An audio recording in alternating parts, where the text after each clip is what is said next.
Abram a Bíblia Sagrada no livro de Josué, capítulo de número 6 e o versículo 1. Uma alegria rever aqui o pastor Osiris Júnior, pastor ali em Fortaleza, também o pastor Dário, um amigo de muitos anos. Deus em Cristo vos abençoe. Percebam que são 74 edições da escola bíblica, 74 anos estudando o mesmo livro. E quanto mais se tira deste livro, mais se tem para tirar. Eu gosto muito da expressão abra sua Bíblia, porque a Bíblia demorou 1600 anos para ser escrita. 40 escritores, 66 livros, 39 livros veterotestamentários e 27 livros neotestamentários.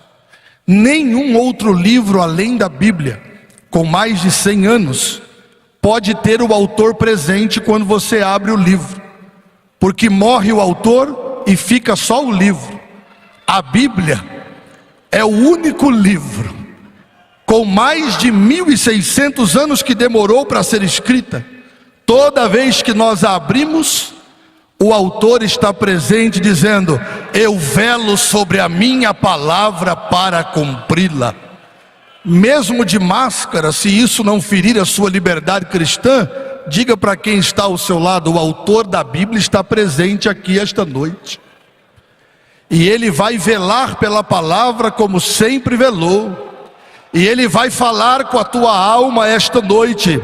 Quantos estão sentindo o autor da palavra presente neste santuário? Então vamos ao que Deus preparou para esta noite. Livro de Josué, capítulo 6, versículo 1, assim está escrito: ora, Jericó cerrou-se e estava cerrada por causa dos filhos de Israel. Nenhum saía e nem entrava. Repitam comigo, por favor. Jericó estava cerrada. Mais uma vez, por favor. Jericó estava cerrada.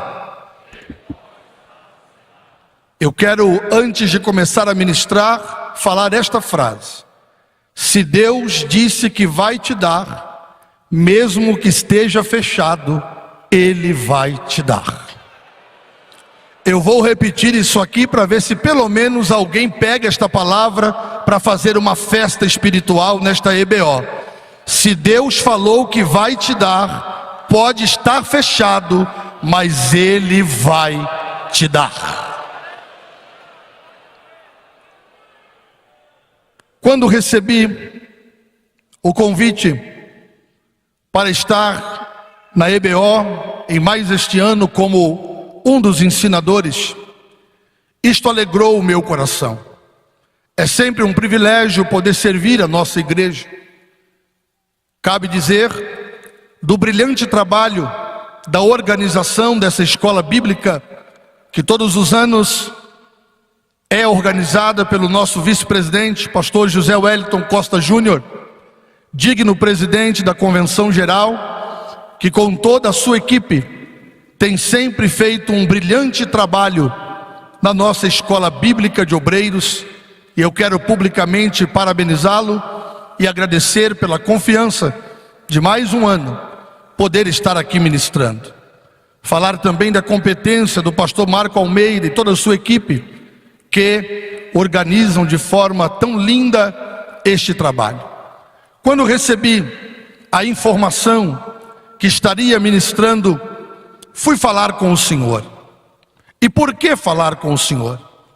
Porque não obstante estar com 42 anos de idade e já há 28 anos ministrando a palavra de Deus, eu entendo que pregar não é prática. Pregar não é habilidade humana. Miserável o homem se achar que pode dominar esse metro quadrado.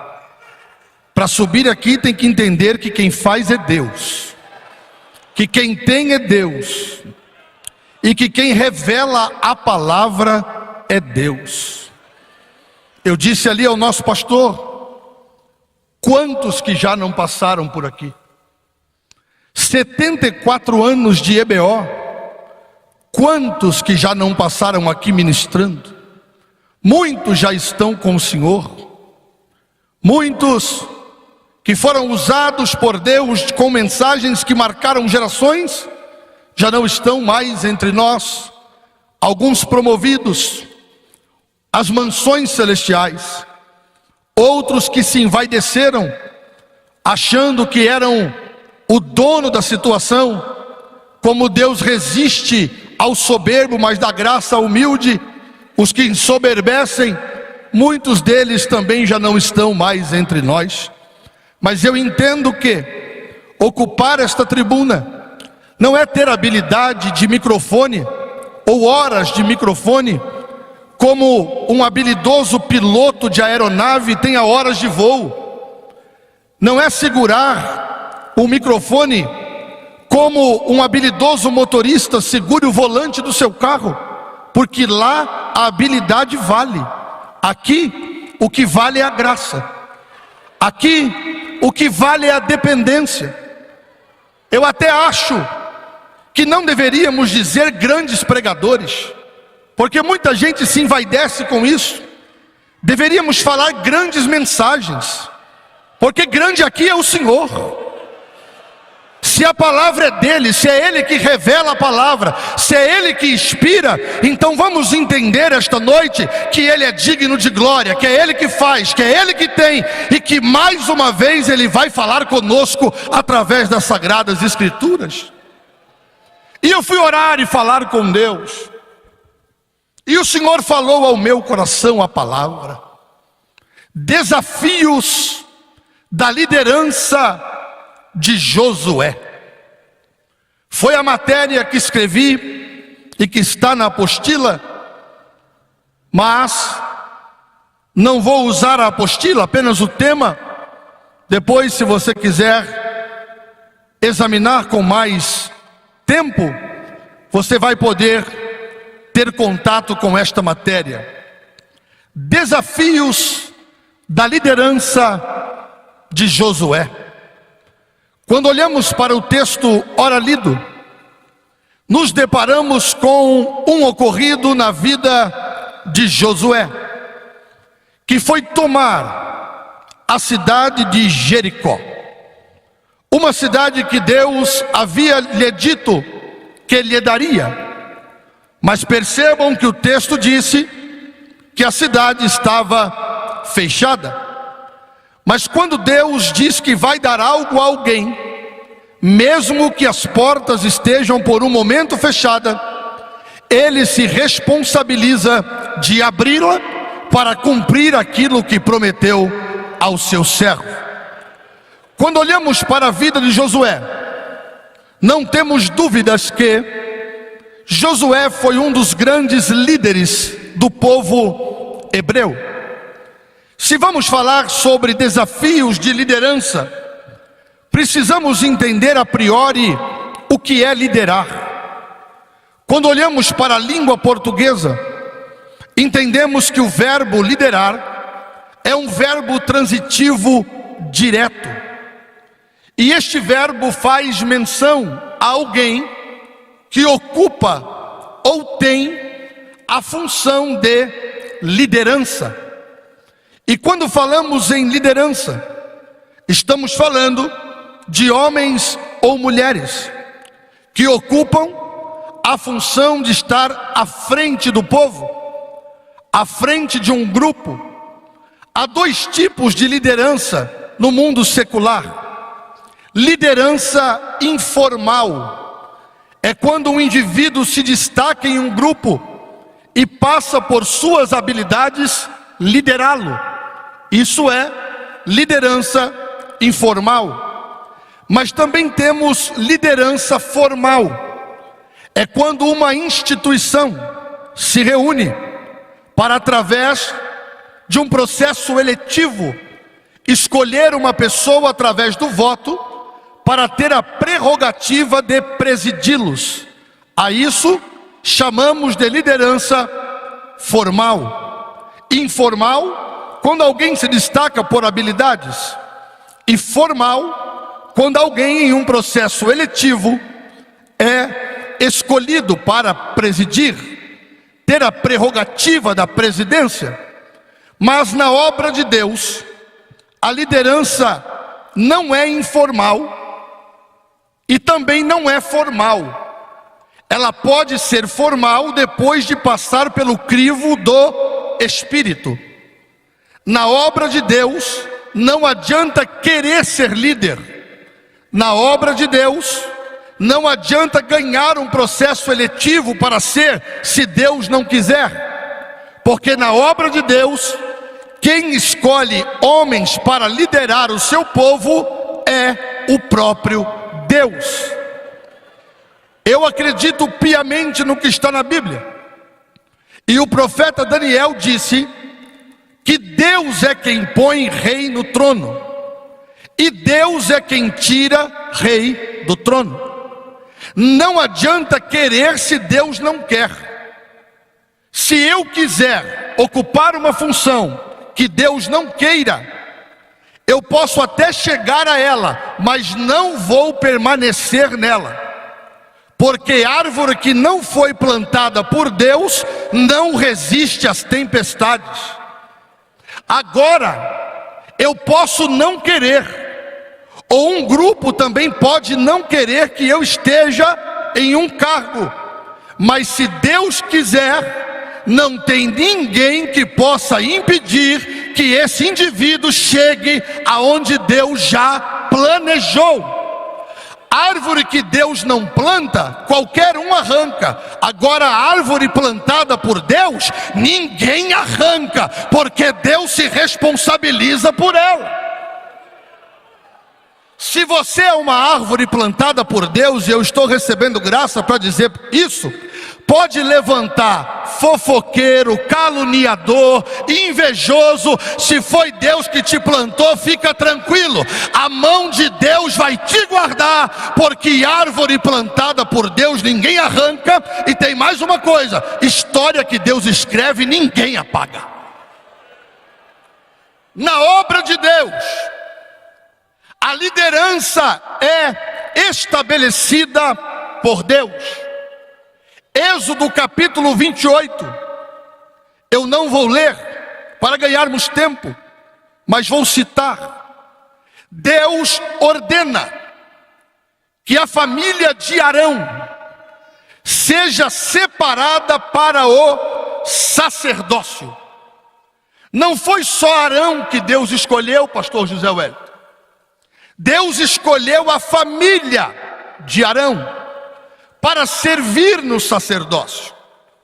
Quando olhamos para a figura ilustre de nosso pastor e para a família que Deus lhe deu, é nítido, é perceptível, é notório e chega a ser tocável que Deus separou esta família como uma família sacerdotal, como também foi em Êxodo 28, com a família de Arão.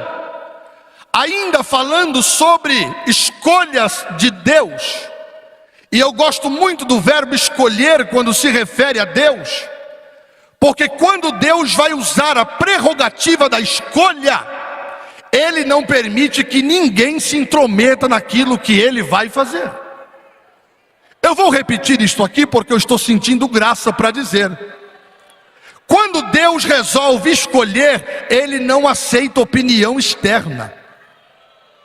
Quando os homens escolhem, eles podem até aceitar a opinião de A, influência de B, de C. Agora, quando é Deus que escolhe, Ele não permite que ninguém se intrometa. Ele vai lá e escolhe um pastor de ovelha para ser rei em Israel. Ele escolhe uma órfã para reinar no império.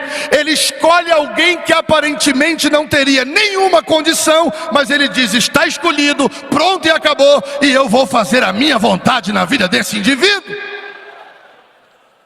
Deus, quando escolhe, está escolhido.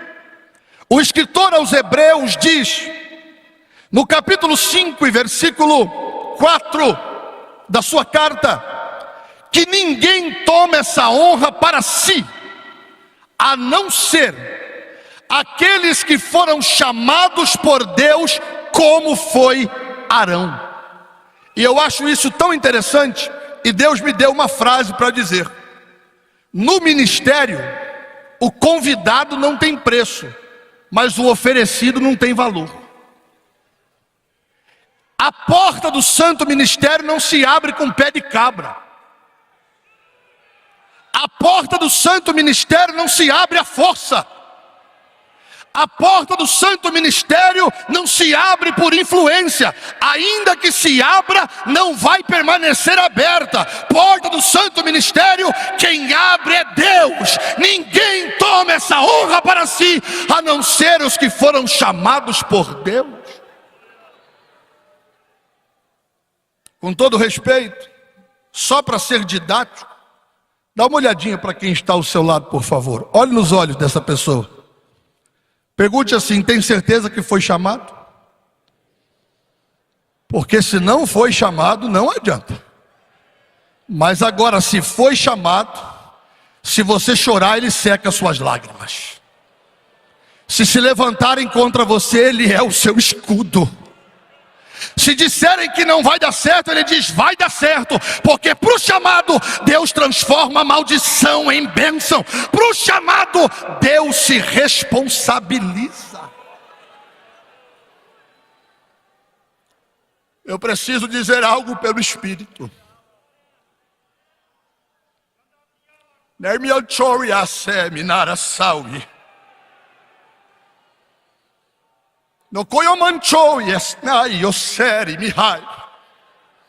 Eu te chamei, diz o Senhor. Eu sou o teu escudo. Eu sou o teu protetor. 1000 cairão ao teu lado e 10.000 à tua direita, mas tu não serás atingido. Quando eu chamo, eu cuido. Eu não sou Deus de obras inacabadas e nem de histórias pela metade. Está doendo, você está sofrendo, mas escute Deus falando com você agora, pela boca desse simples vaso de barro. Eu te escolhi e vou cuidar de tudo o que necessita ser cuidado. Se você acredita nesta palavra, libera o melhor e maior grito de glória a Deus que você tiver esta noite. Deus te escolheu. Êxodo 28, família de Arão. Hebreus capítulo 5, versículo 4. Ninguém toma essa honra para si, a não ser os que foram chamados por Deus, como foi Arão.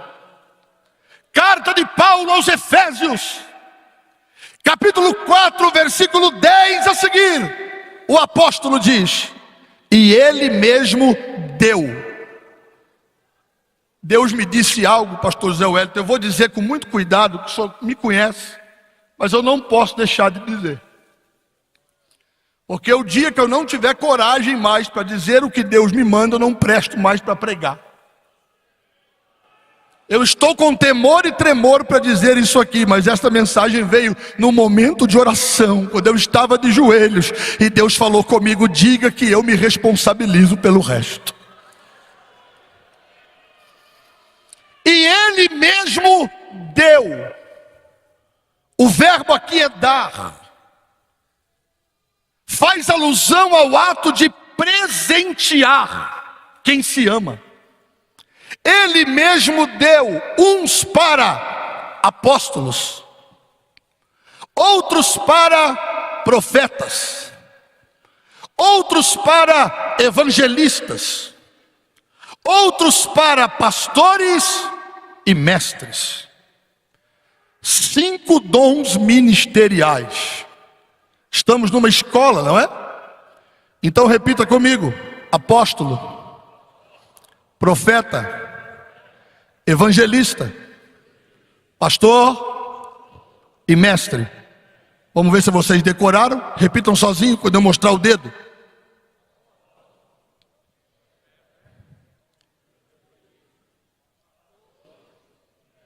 Tiraram 10 na prova. Apóstolo, profeta, evangelista, pastor e mestre.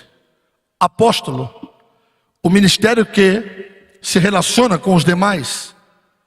Profeta, o que denuncia, o dedo indicador. Evangelista, o dedo maior, o ganhador de almas. Pastor, o dedo anelar, o dedo da aliança, casado com a igreja. O dedo mindinho, o mestre, o ensino. Perceba que é 5 dons ministeriais. A mão de Deus governando a igreja através do santo ministério. Glorifique a Deus por ter líderes que lideram sobre você, levantados por Deus. Mas por que eu pedi a aquiescência do meu pastor para dizer com muito cuidado? Paulo diz assim, irmã Marta Costa, minha amiga, e ele mesmo deu. Quem deu? Jesus. Deu a quem? A igreja, que é a noiva. Deu o que para a igreja? Obreiros.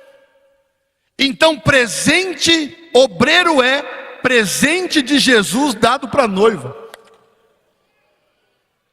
Mas agora tem uma pergunta.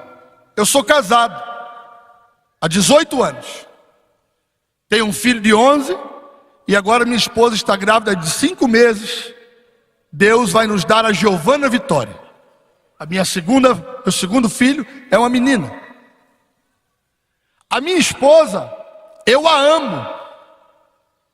É a coroa do meu ministério.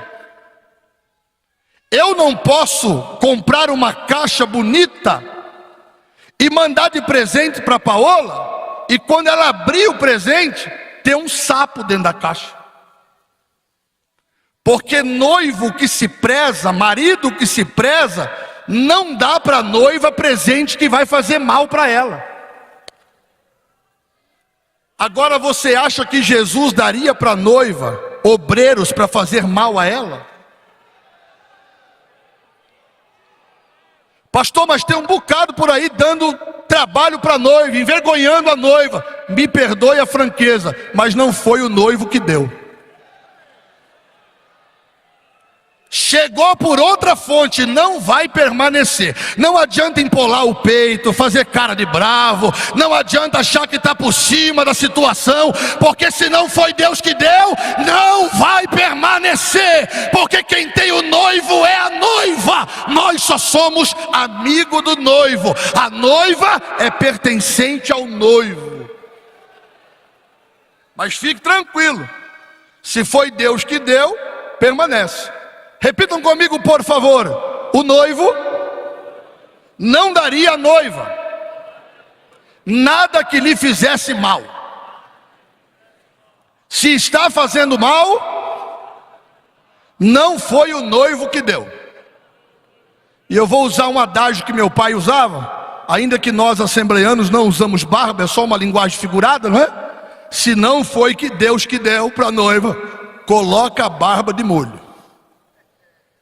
Porque daqui a pouquinho o boi vai tropeçar. Lamanchoia sei. Eu, o Senhor, repreenderei as raposas e as rapozinhas que causam dano à vinha. Eu ainda caminho no meio dos 7 castiçais de ouro.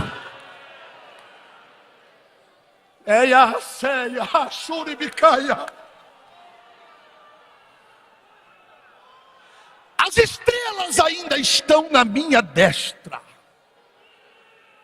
Sou eu que ponho e sou eu quem tiro. A noiva é minha. E começará uma limpeza a nível nacional nos altares brasileiros. Pastor, eu estou trêmulo para dizer isso aqui, mas preciso dizer. Deus vai começar uma faxina nos altares do Brasil. Sabe por quê? Porque a noiva é dele, a lavoura é dele. É ele quem governa tudo isso.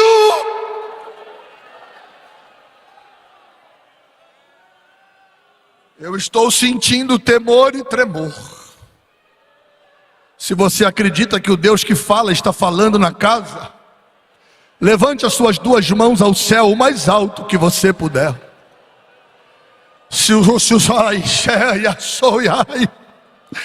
Senhor está nesta palavra, permita que o teu povo sinta a tua presença agora no santuário.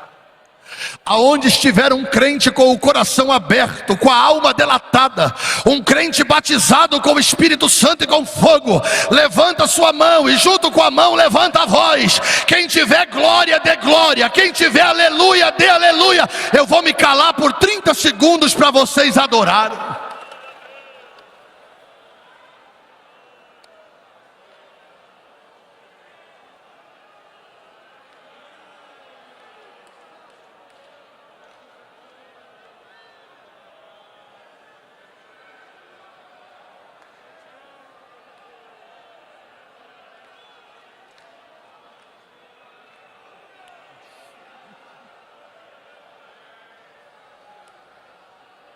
Não adianta ter coroa e não ter mais unção. Não adianta ter roupa de rei e estar vazio de Deus. Não adianta ter trono e estar rejeitado como Saul. Prefiro ser como Davi, sem coroa, sem trono, mas cheio de unção, cheio de graça, cheio da presença de Deus.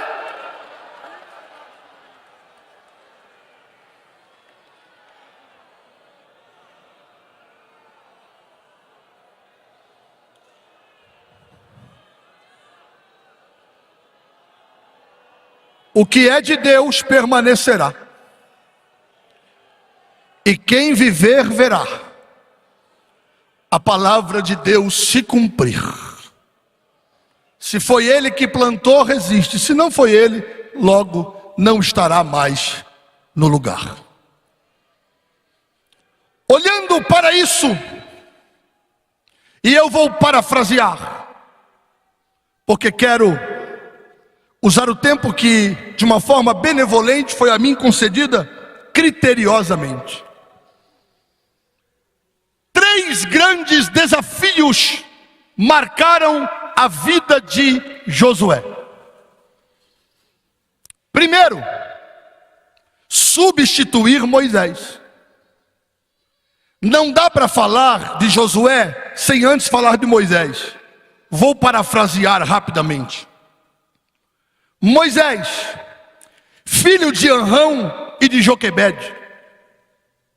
Moisés, da tribo de Levi.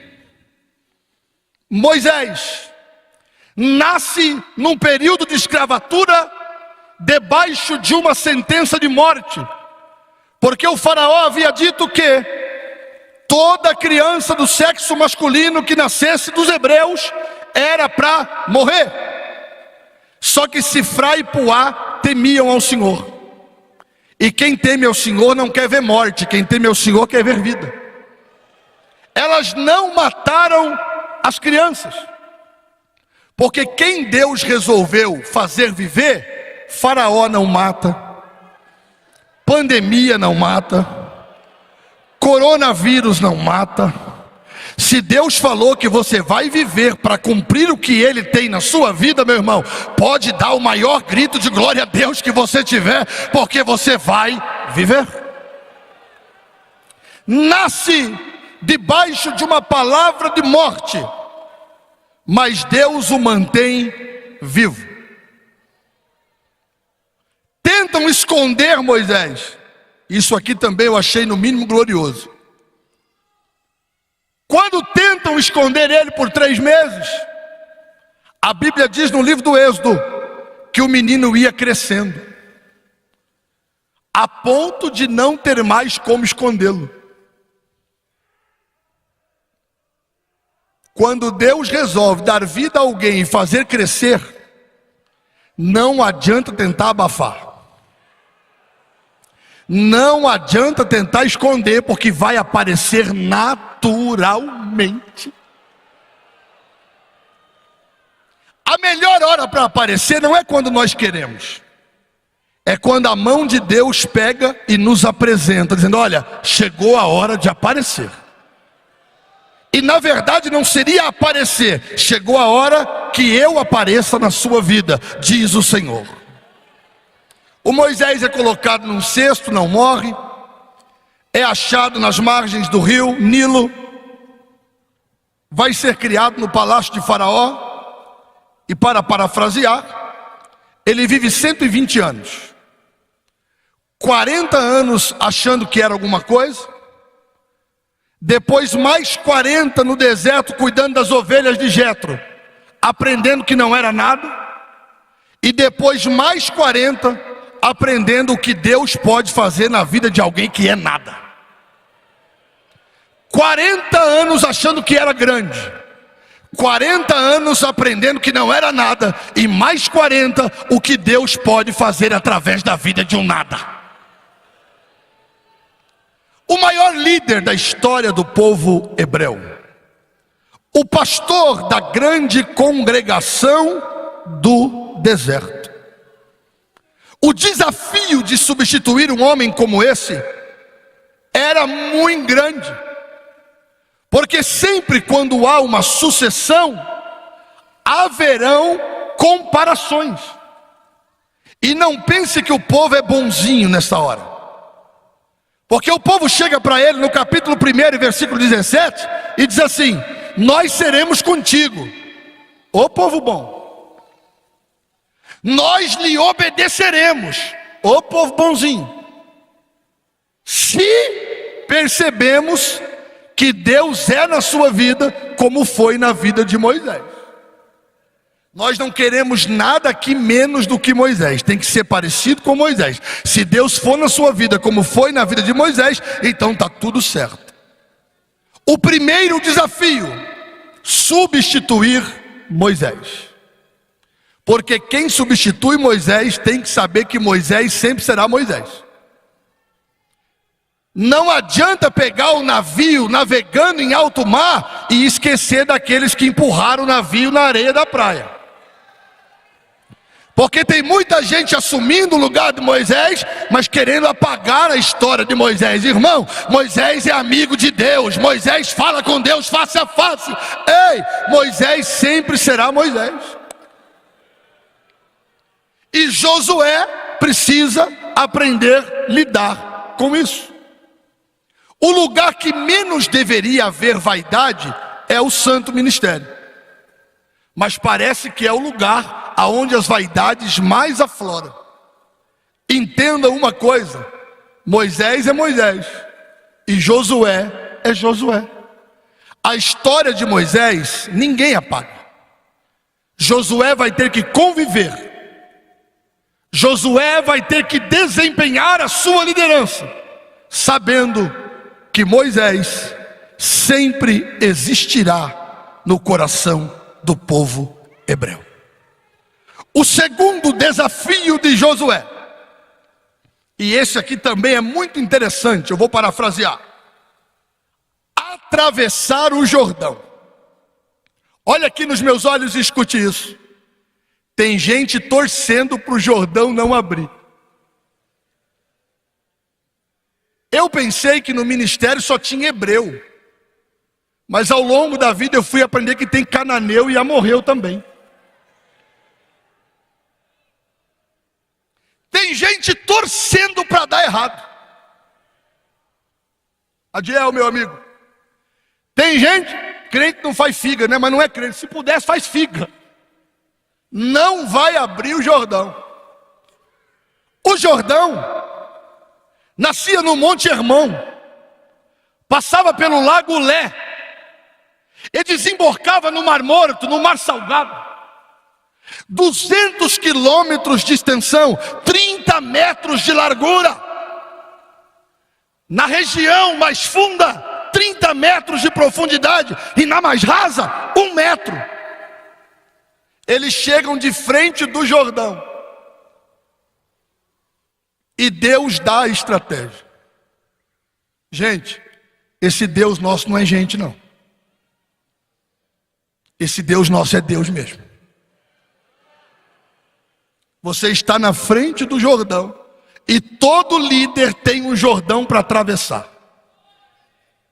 Me permita, pastor dirigir-me ao Senhor mais uma vez, eu fiquei pensando enquanto escrevia, quantos foram os Jordãos que o Senhor não teve que atravessar?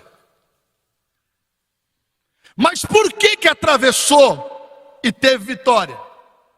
Porque o que faz atravessar o Jordão não é a sua capacidade, não é o seu anel, não é as suas cátedras. O que faz você atravessar o Jordão é a arca que você está carregando. Será que tem uma meia dúzia de obreiro aqui carregador de arca esta noite? Arca da aliança, feita de madeira de acácia revestida de ouro por dentro e por fora. Dentro da arca tem 3 coisas: pote com maná, vara de Arão e tábuas da lei. Se você sentir graça, glorifique a Deus ouvindo a explicação desses 3 itens. Vara de Arão que floresceu, Deus dá a vida para o seu povo. Pote com o maná, Deus sustenta o seu povo. Tábuas da lei, Deus manda no seu povo. Se Deus manda, se Deus dá vida e se Deus sustenta, carrega a arca e vamos vencer o Jordão. Vamos atravessar e vamos passar para o outro lado. Estão carregando o Jordão, carregando a arca para atravessar o Jordão, desculpe-me. Quando o pé dos sacerdotes, me permita, pastor, tirar o microfone um pouquinho. Quando o pé dos sacerdotes, fale comigo, pé, bata o seu no chão aí, bata mais forte, isso é pé. Quando o pé dos sacerdotes que carregam a arca toca no Jordão, as águas que estão descendo escoam,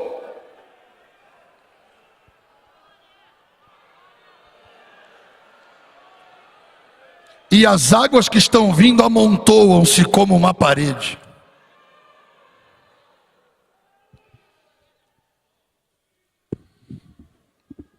A presença de Deus na tua vida vai te fazer atravessar. Eu vou repetir até você dar o maior grito de glória a Deus. Enquanto você não der o maior, eu não paro, tá? A presença de Deus vai te fazer atravessar. A presença de Deus vai te fazer atravessar. A presença de Deus vai te fazer atravessar. A presença de Deus vai te fazer atravessar. Abriu o Jordão. E tem gente torcendo para você não ir bem lá no setor. Tem gente torcendo para você não ir bem no campo. Tem gente torcendo para você sucumbir às pressões, torcendo para o Jordão não abrir. Mas Deus está falando contigo. Eles não sabem o nível de intimidade que você tem comigo. Eles não sabem que a minha presença em você vai fazer você vencer o Jordão. O Jordão abriu e eles passaram. Eu creio na palavra profética.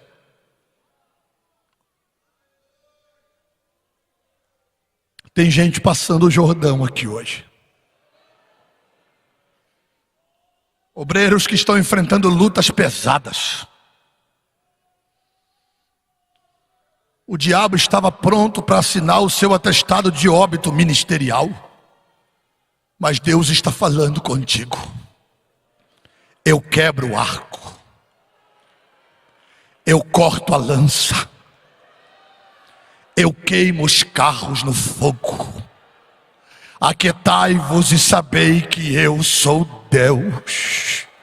Por um caminho eles virão contra ti, mas por 7 caminhos eles vão fugir, porque o Espírito Santo está arvorando a bandeira da vitória.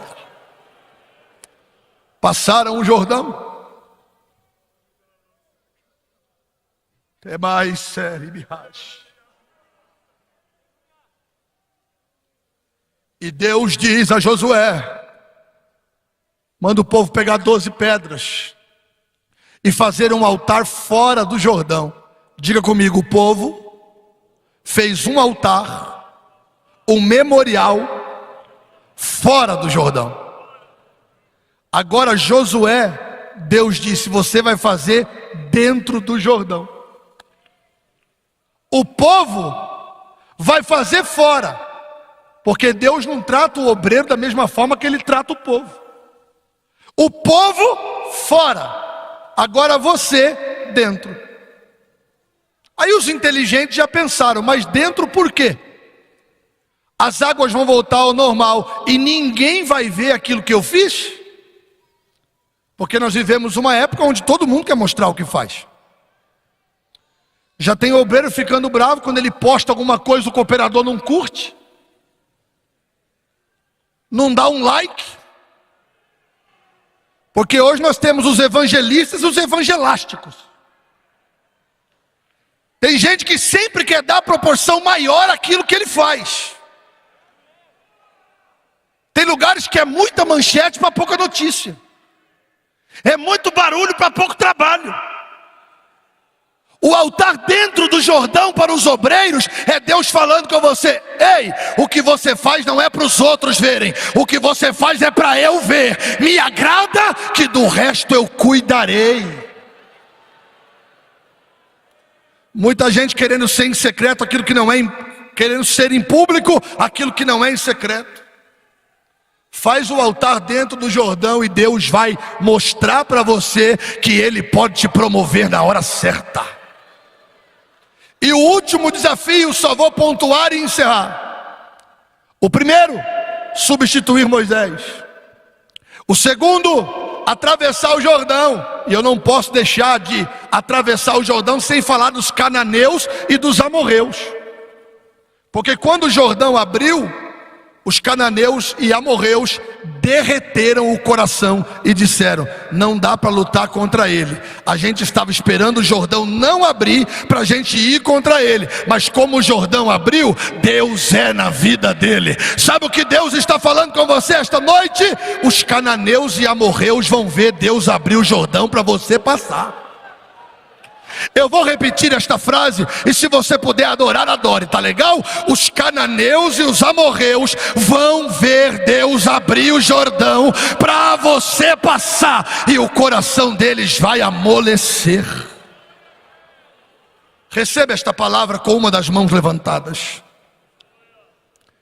Dos teus inimigos eu cuido, diz o Todo-Poderoso. Se você colocar a tua mão, eu vou tirar a minha. Mas se você descansar e deixar eu abrir o Jordão, os teus inimigos vão ficar com o coração amolecido.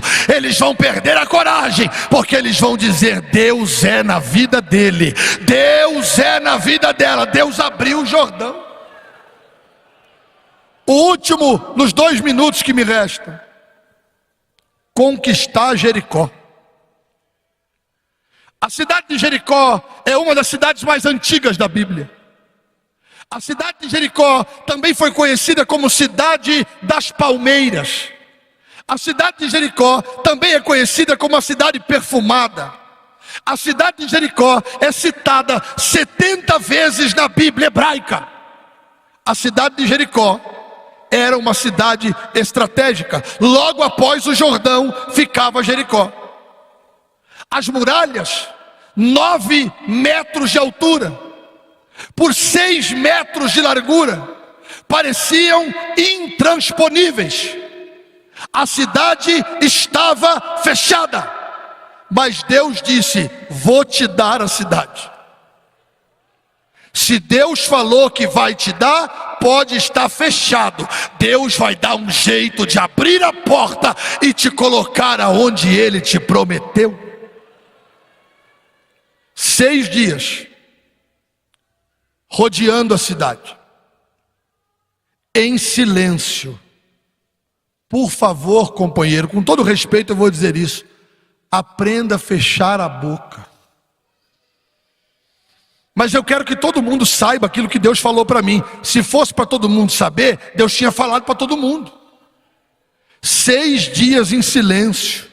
Tem gente que não consegue vitória porque fala demais, conta o segredo, adianta as coisas. Deus está falando contigo: ei, guarda o segredo, vai rodeando a cidade quietinho, porque na hora certa eu vou te mandar tocar a trombeta, e quando tocar a trombeta, aí eu abro a porta para você entrar. Concluo aqui. No 7º dia, a trombeta tocou. E quando tocou, a muralha caiu. Não caiu nem para frente nem para trás. Sabe por quê? Se cai para trás, mata o povo hebreu. E o que Deus está te entregando esta noite não é para trazer morte nem malefício para a tua casa. A vitória que Deus vai te dar é para guardar a sua família debaixo da mão poderosa do Senhor. E você vai entrar sem nenhum arranhão. As muralhas caíram como se fossem implodidas. Foram engolidas pela terra. Raabe foi preservada dos escombros. E Deus deu vitória ao povo hebreu. Concluo. Deus vai te colocar aonde Ele te prometeu. Saiba conviver com a história de Moisés. O Jordão Deus vai abrir. Os cananeus e amorreus vão derreter o coração. Jericó, Deus vai dar um jeito de abrir as portas. E o nome dele será glorificado. Continue na presença de Deus. Vença os desafios. Porque o Deus que chamou cuidará de você, da sua família e do seu ministério. Deus abençoe a todos. Muito obrigado, pastor.